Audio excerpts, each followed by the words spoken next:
Happening, ladies and gentlemen? It is your boy Eli, and I'm back here with the homie Hazomadeit today, and we're going to be talking a little bit about music production and how he got into the journey. Now, a lot of people don't know this guy is the man when it comes to beats in the Detroit and Flint area.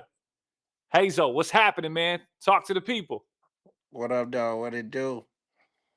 It's good to have you. So, I wanted to ask a little bit about your journey. I know you got a lot going on with the music production. So, Yeah.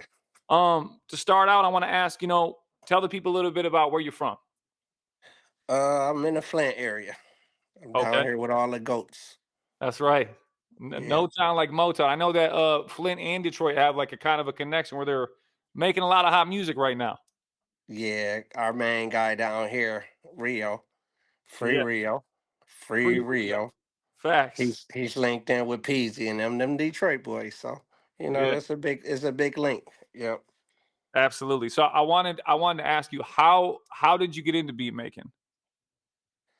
Uh some years ago I was an artist.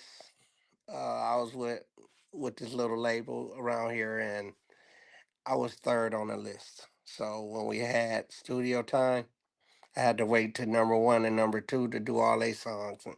And a lot of times I didn't get to do it because it wasn't no studio time left for me. There's like 10 of us. I was like third on the list. But the first two, they was dropping songs after song after song. So when it's time for me to go, I couldn't do it. I said, man, listen, I need to learn how to do it on my own. So I, on my first album, I dropped independently without them and I took every dime and went and bought me a studio kit. Guitar Center was selling the whole kits, Okay. and I went and bought it, and I started making my beats. That's excellent. That's excellent, man. And that's how a lot of people start with the shout out to Guitar Center for always having them dope Yeah, bundles, man. I remember I first yeah, got my Pro Tools and M Audio inbox there. So yeah. That's what I started with. yeah. Yep. And M then audio. I also wanted to ask you, um, how long was it before you really mastered your craft? Because I think a lot of people, we see that the music industry is getting really oversaturated. There's a lot of people that want to be in it, and I think that they have the expectation that things just kind of happen overnight. Nah, man. It literally took 20 years. 20 years of time. This is 20 years later right now. Um, what happened was I got discouraged. I wasn't getting no placements and stuff. And then I was stuck in between rapping or do I want to just produce? And so I'm also a basketball official. I ref high school and then women's college basketball. So all of that was in the mix. So I said I'm gonna focus on refing and climbing the ladder there. Yeah, So COVID came, which was like 3 years ago. COVID came, and when COVID came, it was nowhere to go ref, nothing. yeah. We Talk can't talk about do talk about that because I know that obviously it was difficult for things on the music side of the industry, but what was it like in the because what they always talk about being in the bubble, like with They the shut NBA the, players. only the NBA had the bubble. Nobody else had sports. They shut it down. It was a wrap. All referees, man, we scraping and scrabbling trying to figure it out. So I said I was bored, so I put my studio together. When it got it out of storage, put it together, brushed off all the dust and stuff, and put it back together. And I started making some more beats and stuff. And uh, the main thing about it was I had, I had a few dollars because referees, we make decent money. So Yeah. I had a few dollars. So I upgraded everything. I had somebody around here, man, my boy DJ Updo, we don't smoke the same. He took me to the guitar center and showed me all the up to date speakers, the sound cards and stuff like that. So I upgraded and I was making beats all the time, and I was in a relationship, and at that time she would complain like, "Hey man, cut that music down late night, just I know how fussing that about it." goes. So I bumped into my friend who had an open space, and I said, "Hey man, can I rent that out, man? How much is it? Like 1,000, 2,000?"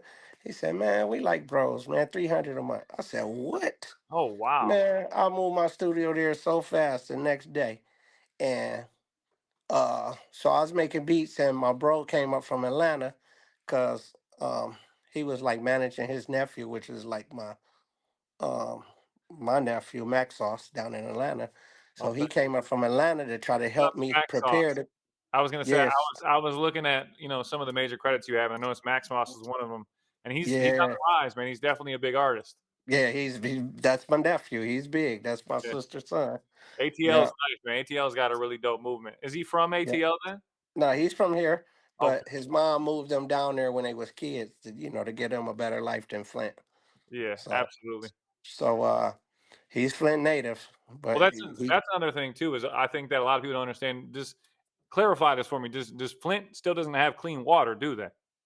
yeah, we got clean water, but a Okay. lot of people in Flint never drank the water anyway since we was Yeah, we young know around here. better. And then I mainly stayed in Beecher for like 30 years, raised my kids out there, but Beecher water is like well water. Yeah. So it's kind of rocky, tastes like a well. So Yeah, it tastes people like really pennies. never drink the water out there, much. But Beecher water create athletes and state championships in basketball.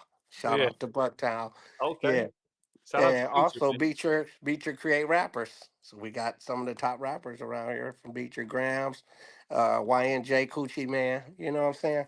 Yeah. So Shout out to anyway, so Shout out to YNJ. I know he's another one on your list as well that you've had the opportunity to produce for. Talk yeah, about he that. the man. How did you run the YNJ? Uh that's what I'll say. When I opened the lab, Uh, I went on my Instagram and Facebook. I ain't really had Instagram yet. I just was getting it. It's like if you go be a big time producer, you need Instagram. So Yeah. I went and sent a message out saying tag all the top 10 artists in Flint because I just opened my studio and I want to work with them. Yeah. So And so the um, next thing you know, all kinds of people are getting tagged. YNJ pops up. So did you end up producing the song in studio? Did you create it and then send it to him? nope, nope. When they put that out there, um, I said, well, who's the top three? They said Louis Ray, Y&J, and Rio. Yeah. My, my money People are still long. going crazy over Rio. I still got referee money, so my money long. So I Yeah. said I don't want to produce my first song. I want to buy my first song. Smart. So I called You like Louis the DJ Ray. Khaled thing. Yeah, so I called Louis Ray and I said, "Hey, uh, what's up, Louis?" I said, "Can I get you on the song, man?" He said, "Yeah." I said, "Well, can I get you and Rio on the song?" They brothers. They Oh, real I didn't know brothers. that. Yeah, they real brothers. Louis and Rio is real brothers, like That's dope. real brothers. Yeah, like So blood. yeah, so him and Rio came in and they dropped. They dropped. It's a song called "We Started That," produced by Hazomadeit, featuring Rio, the Young OG, Louis Ray, and YNJ. Oh, So, you got like the Avengers on a song. so, Yeah. so after they dropped it, I said, Louis, man, it's hard, but it just seemed incomplete. I said, can you get Jay? He said, yeah. Uh, so it came down to the money part because I wanted to own a song. I don't want to split my songs. I want to own mine. Yeah, so you So actually own the vocals on that song, or probably were able to buy a bigger piece because of that. yeah, yeah, That's it's my smart. song. That's what Most of my Khaled song, does. really, all the songs that you see on my credit, I own all those. Those are all my songs. That's smart. So I said, how much? I said, I know y'all charge. They was charging like 3, 4 thousand back then, and and like Flint, like I ain't always been a good guy. I'm from the gutter around here, and I put in work, positive work, negative work, all kind of work. I work for Right. charities, help coach Got to. uh, basketball teams, all that stuff, man. But I just respect it around the city. You know what I'm saying? In good ways, bad ways, anywhere, any respect is good respect for me. So Yeah, uh, so they could just tell I'm just respect the type of dude, and I'm showing a lot of respect to them. Hey, what y'all want? Let me go get y'all something to eat. Anything, I'm just a good smart. dude.